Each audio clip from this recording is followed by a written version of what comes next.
আসসালামু আলাইকুম প্রিয় বন্ধুরা, আজকের ভিডিওতে আমরা কথা বলবো একটি খুব সাধারণ কিন্তু অত্যন্ত কষ্টদায়ক রোগ নিয়ে, দীর্ঘদিনের আমাশা। অনেকেই মাসের পর মাস, এমনকি বছরের পর বছর পাতলা পায়খানা, পেট মোচড়ানো ব্যথা, রক্ত বা মিউকাস যাওয়া এই সব সমস্যায় ভুগছেন, কিন্তু লজ্জা বা অবহেলার কারণে চিকিৎসা নেন না। আজকের ভিডিওতে জানবো আমাশা কেন হয়, দীর্ঘদিন থাকলে কি বিপদ, কোন ওষুধ খেতে হয়, কি কি নিয়ম মানতে হবে এবং কোন খাবারগুলো একেবারেই এড়িয়ে চলতে হবে।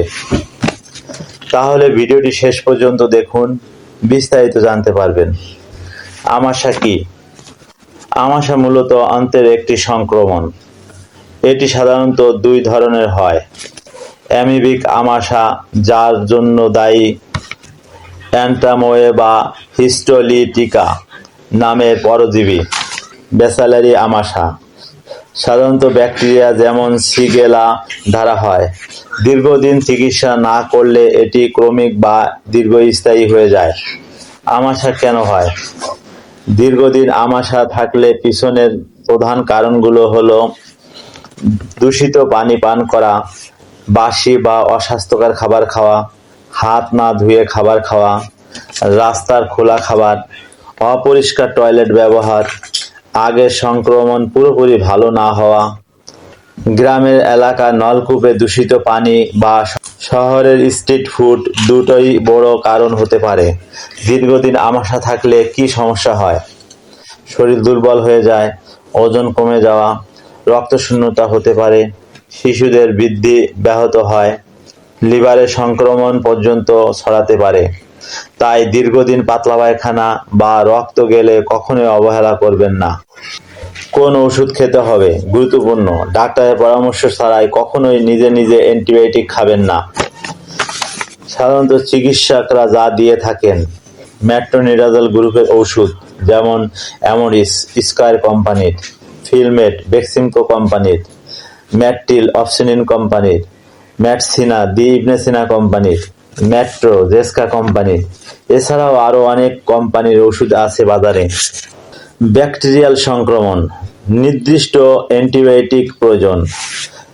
সিপ্রোফ্লক্সিন গ্রুপের ওষুধ যেমন সিপ্রোসিন স্কয়ার কোম্পানির, সিপ্রোক্স অপসনিন কোম্পানির, নিউফ্লক্সিন বেক্সিমকো কোম্পানির। অ্যাজিথ্রোমাইসিন গ্রুপের ওষুধ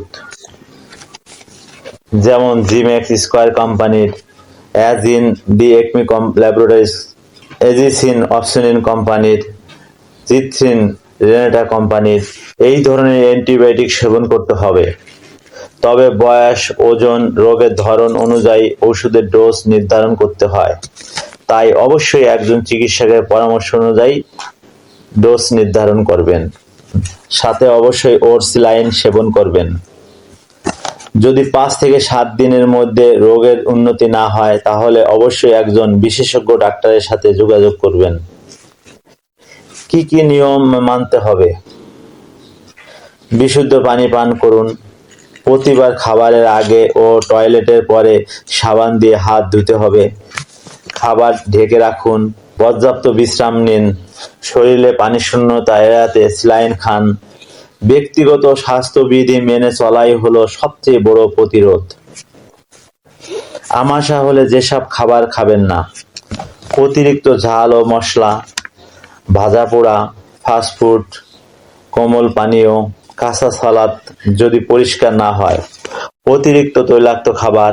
এইসব খাবার অন্ত্রের প্রদাহ আরও বাড়িয়ে দেয়। কোন খাবার খাবেন?